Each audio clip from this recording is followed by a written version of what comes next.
चलिए बिना कोई समय गवाए सीधे शुरू करते हैं 20 दिसंबर के सुजस सार का विश्लेषण। हम हर एक फैक्ट, हर एक डेटा पॉइंट को देखेंगे जो आपके एग्जाम के लिए जरूरी है। तो आज की जो सबसे पहली और बड़ी खबर है वो है विकास परियोजनाओं के बारे में। हमारा फोकस रहेगा भीलवाड़ा और बांसवाड़ा जिलों पर। देखते हैं कि वहाँ क्या क्या नए डेवलपमेंट्स हुए हैं। शुरुआत करते हैं भीलवाड़ा के मांडलगढ़ से। देखिए यहाँ पर एक साथ 30 डेवलपमेंट प्रोजेक्ट्स का उद्घाटन और शिलान्यास हुआ है और जो टोटल कॉस्ट है वो है 322 करोड़ रुपए। ये एक बहुत बड़ा आंकड़ा है और ये पैसा इस पूरे इलाके की तस्वीर बदल सकता है। अब थोड़ा और बड़े लेवल पर देखते हैं पूरे भीलवाड़ा जिले को। तो पिछली 2 साल में 2900 करोड़ रुपए की लागत से 50,000 काम पूरे किए गए हैं। लेकिन इससे भी ज्यादा इंटरेस्टिंग बात है डीबीटी यानी डायरेक्ट बेनिफिट ट्रांसफर। 4000 करोड़ रुपए, जी हाँ 4000 करोड़ रुपए सीधे लोगों के बैंक अकाउंट्स में गए हैं, कोई बिचौलिया नहीं। इससे क्या होता है, पूरी पारदर्शिता बनी रहती है और पैसा सही जगह पहुंचता है। ठीक है, भीलवाड़ा से अब चलते हैं बांसवाड़ा के तेजपुर। यहाँ पर मुख्यमंत्री ने ग्रामीण समस्या समाधान शिविर का जायजा लिया। अब ये शिविर होते क्यों हैं? इनका मकसद बहुत सीधा है, लोगों की समस्याओं का समाधान मौके पर ही करना, ताकि उन्हें सरकारी दफ्तरों के चक्कर न काटने पड़े। और यहीं पर वेलफेयर स्कीम्स के चेक भी बांटे गए। चलिए अब टॉपिक बदलते हैं और गवर्नेंस के एक बहुत ही जरूरी हिस्से पर आते हैं। हम बात करेंगे सरकारी भर्तियों की, एडमिनिस्ट्रेटिव रिफॉर्म्स की और सरकार की प्रोग्रेस रिपोर्ट पर। अब बात रोजगार की, जो हम सब के लिए एक बहुत बड़ा मुद्दा है। देखिए, सरकार का टारगेट है 5 साल में 4 लाख सरकारी नौकरियां देने का। पिछले 2 साल में 92,000 अपॉइंटमेंट्स हो चुके हैं और 1,53,000 पोस्ट्स पर भर्ती अभी चल रही है। पर यहाँ एक फैक्ट है जिस पर खास ध्यान देना होगा।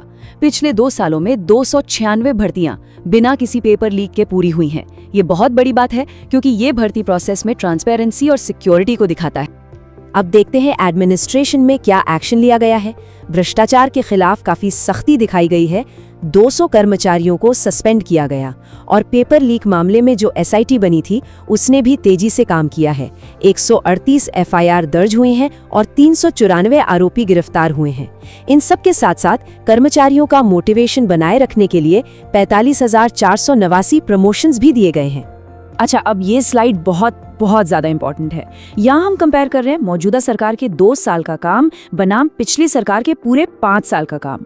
जरा आंकड़ों पर गौर कीजिए।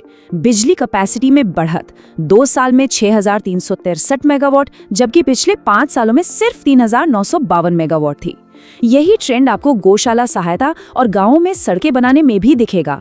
तो ये डेटा साफ साफ दिखाता है कि डेवलपमेंट की रफ्तार में काफी तेजी आई है। अगर आपको लगता है कि इस तरह का डिटेल्ड एनालिसिस और डेटा आपकी तैयारी में सच में मदद कर रहा है, तो बस एक छोटा सा काम कीजिए। इस प्रस्तुति को लाइक करें और हमारे चैनल स्मार्ट इज सिंपल को सब्सक्राइब जरूर कर लें, ताकि आपको हर रोज ऐसे ही फैक्ट्स बेस्ड अपडेट्स मिलते रहें। तो गवर्नेंस के बाद अब हम आते हैं इकोनॉमी के सबसे बुनियादी सेक्टर पर, यानी एग्रीकल्चर और वाटर रिसोर्सेज। चलिए देखते हैं इस क्षेत्र में क्या खास पहल हुई हैं। किसानों के लिए क्या किया गया है? पहला, किसान सम्मान निधि। इसके तहत 76 लाख से भी ज्यादा किसानों को 10,432 करोड़ रुपए ट्रांसफर किए गए हैं। दूसरा, गेहूं पर 150 रुपए प्रति क्विंटल का एक्स्ट्रा बोनस अनाउंस किया गया है। इससे किसानों की इनकम सीधे बढ़ेगी। और तीसरा, रबी सीजन के लिए खाद की सप्लाई। देखिए, डिमांड थी 11.35 लाख मीट्रिक टन की और सप्लाई की गई 12.73 लाख मीट्रिक टन, मतलब डिमांड से ज्यादा सप्लाई, ताकि किसानों को कोई दिक्कत न हो। अब कुछ और जरूरी योजनाओं को भी देख लेते हैं। वाटर रिसोर्सेज में राम जल सेतु लिंक प्रोजेक्ट पर काम शुरू हो गया है। गौशालाओं को आत्मनिर्भर बनाने के लिए एक यूनिक प्लान है। गौ कास्ट मशीनें लगाई जाएंगी और मुख्यमंत्री बीज स्वावलंबन योजना में बीज किट के डिस्ट्रीब्यूशन को पूरी तरह से ट्रांसपेरेंट बनाने के ऑर्डर दिए गए हैं। चलिए अब हमारा अगला सेक्शन है एजुकेशन और विमेन एम्पावरमेंट पर। देखते हैं इन क्षेत्रों में क्या महत्वपूर्ण कदम उठाए गए हैं। स्टूडेंट्स के लिए एक बहुत बड़ी राहत की खबर है। जो छोटे, सीमांत और खेती करने वाले मजदूर हैं, उनके बच्चों के लिए सरकारी कॉलेजों में राजकीय निधि कोष फीस अब पूरी तरह माफ कर दी गई है। ये एक बड़ा कदम है। इसके अलावा स्कूल के बच्चों के लिए क्लास 1 से 8 तक के सभी स्टूडेंट्स और 9 से 12 तक की लड़कियों को यूनिफॉर्म और बैग के लिए 800 रुपए सीधे उनके अकाउंट में डीबीटी के जरिए भेजे जा रहे हैं। एजुकेशन के इंफ्रास्ट्रक्चर पर भी काफी काम हुआ है। 4000 से ज्यादा स्कूलों में 8000 नए स्मार्ट क्लासरूम बनाए गए हैं।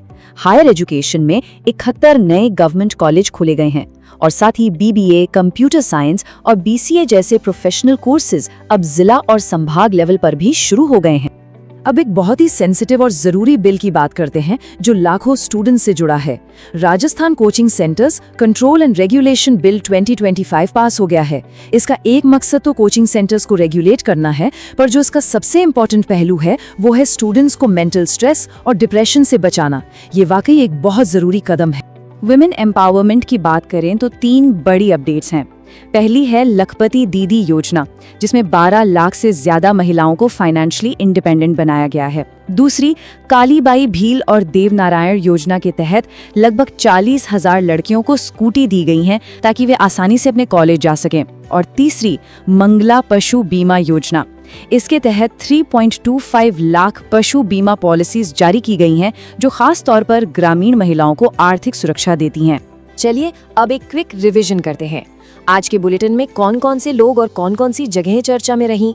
ये सेक्शन एग्जाम के लिए बहुत काम का होता है क्योंकि यहाँ से डायरेक्ट सवाल बन जाते हैं। इस टेबल को ध्यान से देखिए। इसमें आज के सभी महत्वपूर्ण व्यक्तियों के नाम हैं और ये भी बताया गया है कि वो न्यूज में क्यों थे। एग्जाम में मैच द फॉलोइंग या सीधे सवाल आ सकते हैं, तो इन नामों और उनके कॉन्टेक्स्ट को अच्छे से याद कर लीजिए। और ठीक वैसे ही ये टेबल आज की इम्पोर्टेंट लोकेशंस को हाईलाइट करती है। हर जगह किसी न किसी बड़ी घटना से जुड़ी है, जैसे मांडलगढ़ 322 करोड़ के प्रोजेक्ट्स का सेंटर था और तेजपुर में टीचर्स का सम्मेलन हुआ। ये छोटे छोटे फैक्ट्स ही आपको एग्जाम में दूसरों से आगे ले जाते हैं। और अब आखिर में आज हमने जो कुछ भी पढ़ा उसे एक समरी टेबल में कंसोलिडेट करते हैं और फिर एक प्रैक्टिस क्वेश्चन से अपनी नॉलेज को टेस्ट करेंगे। तो ये है आज के पूरे डिस्कशन का निचोड़। अगर आपको कुछ की पॉइंट्स याद रखने हैं तो वो सब इस एक स्लाइड पर है। भीलवाड़ा के डेवलपमेंट प्रोजेक्ट से लेकर भर्ती के आंकड़े, कृषि में मदद और विमेन एम्पावरमेंट की स्कीम्स तक सब कुछ एक जगह पर है आपके क्विक रिवीजन के लिए। आप चाहें तो इसका एक स्क्रीनशॉट भी ले सकते हैं। तो आज की हमारी चर्चा के आधार पर इस प्रैक्टिस क्वेश्चन को सॉल्व करने की कोशिश कीजिए। हर स्टेटमेंट को ध्यान से पढ़िए और जो सही स्टेटमेंट्स का कॉम्बिनेशन है उसे चुनिए।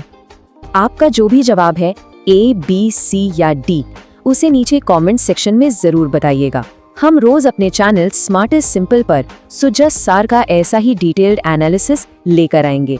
हमारे अगले daily Rajasthan current affairs video के लिए हमारे साथ बने रहिएगा। धन्यवाद।